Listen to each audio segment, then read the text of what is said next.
Today we're in Oregon City, Oregon, at the end, the terminus of the Oregon Trail.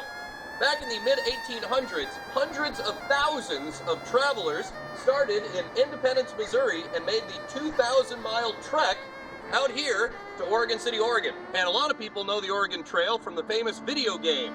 I was born in 1981, which puts me between Generation X and the Millennials. Some people call this bleed over Xennials, or the Oregon Trail generation.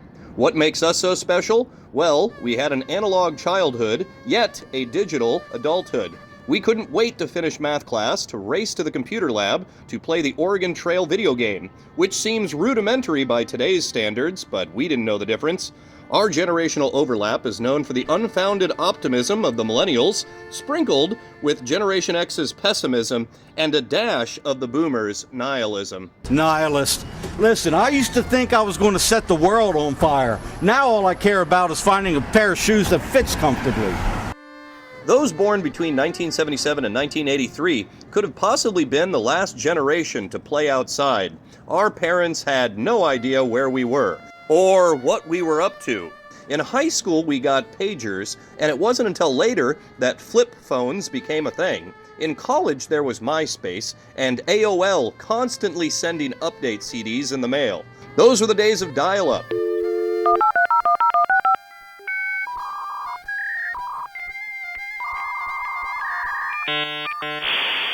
We had Pearl Jam, the O.J. Simpson trial, and the show You Can't Do That on Television. I don't know.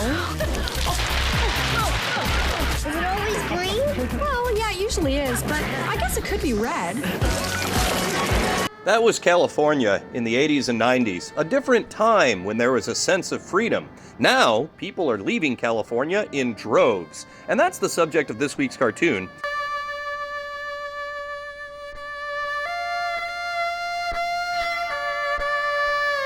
It really is a shame what's happened to California, with its abundant natural resources, its beautiful oceans, spectacular mountains, breathtaking old-growth forests like Yosemite, its impressively moderate climate, and it has some of the best farmland in the world. It's long been my theory that they're just trying to drive out as many people as possible so a couple billionaires can come in and buy that land for pennies on the dollar.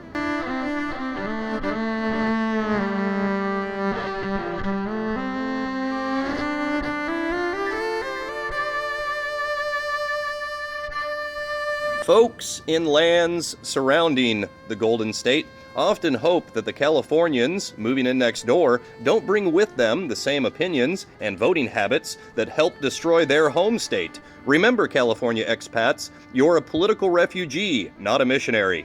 How much do you hate Californians? Let me know in the comment section down below, and until next week, keep your pencil sharp.